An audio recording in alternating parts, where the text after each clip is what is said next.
Here we have an area that not only did it rot the spindles, it went down through the spindle and started eating away this, I think, 4x4 with a slanted top. And I guess I should have known that that had happened because this is weird right here. So I think that's where that one of the reasons that happened is because of this. So sometimes you got to get creative. Pounding on it, you can tell it's hard. So I pounded everything loose out, swept it off really good. And I've whittled some pieces that'll fit in there. And the idea is I'm going to nail these in.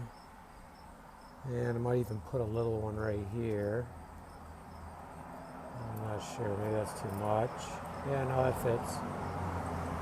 Nail them in, then I'm going to start caulking and build it up.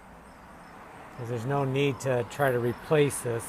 90% of it is good and solid. It's just this top part.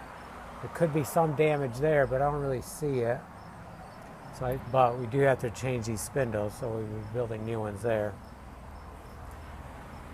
So that's a little creative repair using caulking and a little whittling.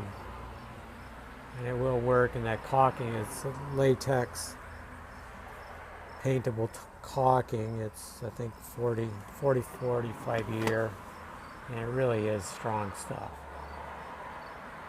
So, time to nail them in.